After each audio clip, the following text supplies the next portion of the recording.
Chosen one, chosen one, chosen one. Tell your mama, tell your sister, tell your friend, tell your cousin. We are back, y'all, with another one. Yeah, baby. Yeah. So listen, I'm going to get straight into the video because I don't want to hold you no longer than I have to. Listen, y'all, I want to come and encourage all of you who are in fear, who have anxiety, who's sitting and worrying, who's in disbelief, who's in doubt. I want to come and encourage you on today because the devil is wreaking havoc right now. The devil is trying to stop you. The devil wants you to just go back to that which you once knew. The devil wants you to just forfeit the blessing that God has already predestined for you. The devil do not want you to keep going. So what does he do? He attacks your mind. He attacks your body. He attacks your finances. He attacks your family. And if you give into that, you will find yourself sitting and toiling in those things, thinking about how you're not going to make it, thinking about why it got to be you, thinking about how you keep getting that negative report from the doctor. And I'm coming to tell you on today that that's the work of the devil. He wants to stop your assignment because you have been chosen to break that generational curse, because you are the first one to walk over into the blessing, because you are the first one to break the curse,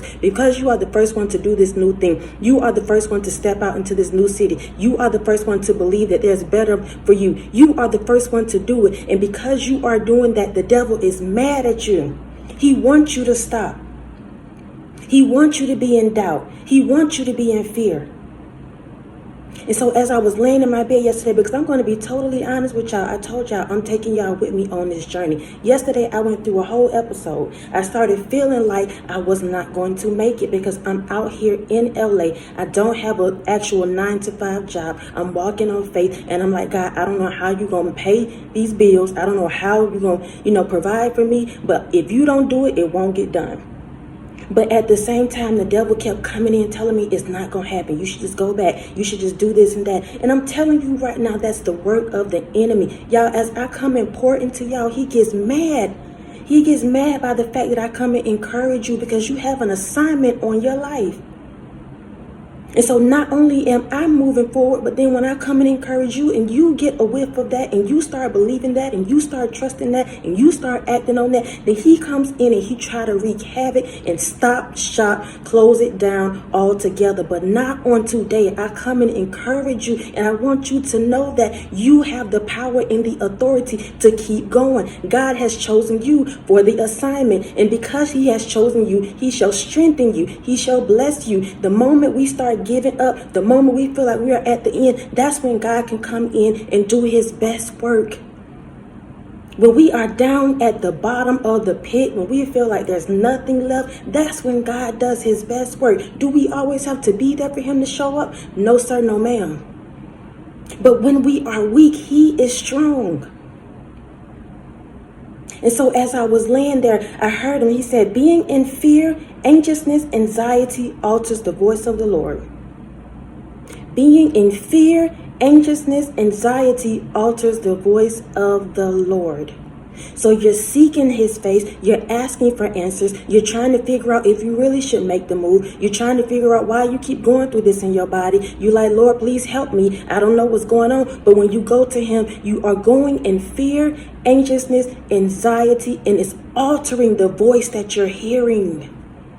And so when he doesn't answer, it puts you in a depression state. When he doesn't answer, it puts you in a state of disbelief. But the voice that you're hearing is really the voice of the devil because he's coming in trying to make you confused, trying to cause chaos. If you ever feel like there's confusion around an answer that God has given you, that's the voice of the devil. God does not operate in confusion and chaos. And so when you go to him and you go to him in prayer, that's why it's important that you quiet yourself. You quiet your mind. You quiet your environment. And you sit there for a minute. You breathe and you release these things of the world before you begin to open up yourself to him so that you can hear clearly from him. From him. That's why I don't watch much television, but if you do, that's fine. But it should be a time in your life throughout the day, during the week, that you actually dedicate some quiet time of just nothing, because that's when God starts downloading things to you. When you quiet your mind from the things of this world. That's why some of us, when we have these dreams and stuff, He have to visit us in those hours, in those dreams, because our minds are constantly going throughout the day. We're constantly entertaining things throughout the day, entertaining people throughout the day, giving them our time, our energy. And God said, I just want to speak to you. I just want to download this to you. I just want to bless you. Come to me. But when you do, quiet yourself, quiet your mind. He also told me to rest in Him. Rest. I kept hearing rest. He wants me to rest. And I'm telling you the same thing. Rest in Him. Rest. What does that mean? Give that to Him. Surrender that to Him. When it's above your head, it's under His feet. When it's out of your control, He has control of that thing. There's no need for you to worry about stuff that you cannot control. You know you can't pay the bills. You know right now you can't do nothing about that sickness. You know right now these people keep coming against you, but yet you keep doing what you need to do. The more you do good, the more evil they do. You can't do nothing about that. There's no need for you to fight in the flesh with these people. Give it to God. Stop worrying about it. Stop going tit for tat. Don't sit up and try to make them, understand you. Don't worry about that. He says, rest. Rest in me. Calm your spirit. Calm your mind. Release those things around you, and then enter His throne, and then ask Him, what should you do? How should you show up? Please give me some, either resources or give me some directions on how I need to move about on this earth in this assignment, because He gave it to you for a reason. And because He gave you that, because He gave you that anointing, because He gave you that gift, because He gave you that talent, because He gave you that favor, He has given you the ability and the strength to carry out that thing. Whatever it is, the business, on that job, that position, whatever it is, He's giving you the strength and the power and the authority to overcome those things, to move through, to push. I told y'all this is a pushing season for some of us. It's a pushing season, and you right there at the end. You cannot turn around. Your only option is to push. There's nothing back there for you. You right in the thick of this thing. You can't go back, but you have not really grasped your future yet. You're not really where He wants you to be. You right there in the thick of it, in the middle of it, and He still has you on that potter wheel. He's still molding you. He's still refining you. But as He do that, release yourself of the fear. Release yourself of being anxious. Release yourself of the anxiety. Release yourself of the disbelief. Gather yourself now in hope and faith. Lean on Him. Trust Him. Quiet your mind. Quiet the atmosphere around you. I encourage you on today. Because listen, baby, I need it too. Yesterday was not a good day for me.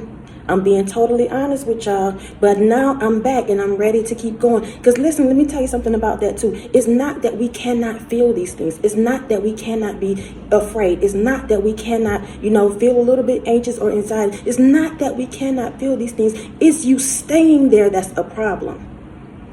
It's you making a bed in that situation, in that circumstance, on that job, allowing people to continue to do things, say things to you, and just taking it. It's those type of things. That's not okay. That's not okay. So I encourage you on today. Release yourself of the fear, of the anxiety, of the depression, of the disbelief, of the insecurity. Release yourself of those things. And then when you enter into the throne, calm yourself. Breathe. Take a moment. Repent of whatever you've done or said that was out of His will and displeasing to Him, so that the atmosphere is clear. You want to have an atmosphere where you can invite His Spirit in, so that you can hear from Him clearly. Because otherwise it alters the voice, and that's when the devil come in and start wreaking havoc, start playing games, start making you feel like you here and there, and that's not of God. He wants us to be stable, unwavering, unmovable, unstoppable. That's his goal and plan for us. I love y'all so much.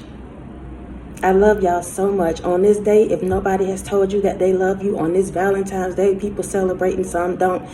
Listen, I love you regardless of what day it is. Please know that. I appreciate every single one of you that are connected to me in this season, because I know it's for a reason. And so every encouraging word, every comment, every like, every donation, every seed, it all means something to me. Everything. Stay encouraged. To everything there's a season. This too shall pass. We're passing through this thing. We're not stopping. We're passing through it. We're pushing on. We're moving forward to bigger and better. I love y'all so much. Until next time, y'all be easy. Peace.